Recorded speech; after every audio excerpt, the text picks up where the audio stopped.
Thank you, Kathleen. Thank you very much, and thank you to the DeVosses for hosting it, and thank you all very much for coming and supporting a great candidate.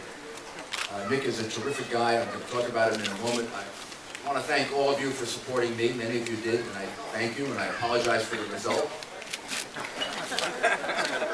We'll see. I want to congratulate my good friend Bill Diamond on getting elected, something I failed to do. Where are you? And I want to thank Nick for running for office. It's a hard thing to do to run for office, and this is exactly what we need. We need people like Nick who are willing to get involved in politics, willing to run, willing to be really great candidates, and give us real hope for the future. And when you look at the situation that we're in Florida, the United States, boy, we need some hope, don't we? I mean, we need a very different kind of an approach than the approach that's kind of taken over, at least the way we do business in Washington, and certainly in my state, and in the Northeast. I don't know what you're doing here in Florida, but in the Northeast, what they're doing is raising taxes to amazing extents. New York, I think, is a 9 or 10% increase in taxes, and New Jersey may be exactly the same. So you may be getting a lot of people moving down here.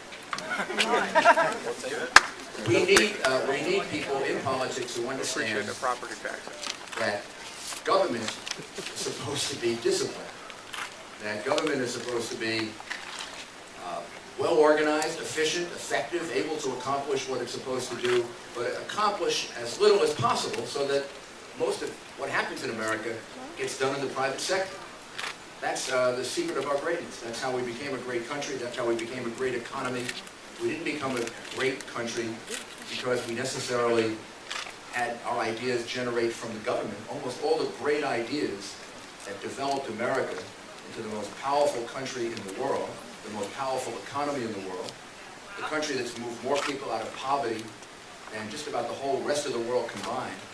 The ideas that did that did not come from government. They came from people. They came from the two grandfathers that you just talked about, and their initiative and ability to develop things, and other grandfathers and grandmothers and people who developed businesses, who developed ideas, who developed processes. The internet revolution was not invented by the government, unless you believe Al Gore. The idea that we fly in the air and we go to space was not invented by the government. The government has not done a very good job of finding cures for diseases. That's all done in the private sector. I could go on and on and on. But all of the great things about us come from the private sector. And either the government has hindered those efforts or it's helped those efforts. But the government is a secondary participant in all of this. We've got a theory in Washington now where the government is the main participant. The government is going to drive the engine. The government is going to direct what's being done. The government is going to tell companies who the CEO should be, and it's going to tell banks whether they're healthy or not. And that's a different concept of government than the thing that made us great. That's a concept of government that has prevailed in much of Europe. And it hasn't worked. It hasn't worked to have a creative, intuitive, great society like we've had. Somebody like Nick understands that. He understands it from his background. He understands it from being in business himself. He understands it from his studies. He understands it from the philosophy that he has, that we have to keep taxes low, that we have to keep government under control, that, gosh, we can lose our liberties if government becomes too powerful, something that worried Ronald Reagan very, very much.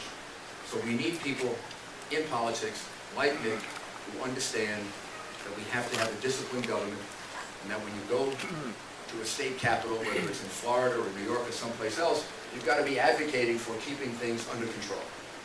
And we need someone in government who understands public safety and how important it is. Nick himself has worked in law enforcement as a reserve. He understands how important safety is. As we move further and further away from the things that we were doing in the 90s, I get really concerned that crime is going to increase and go up. We need someone who understands that and understands how to support the things that are necessary to keep crime under control. And finally, we need to revitalize the Republican Party. Amen. If you're not a Republican, but you're just an American, and you're either a Democrat or an independent, you should be interested in revitalizing the Republican Party. Because this country is always in trouble when we have one party.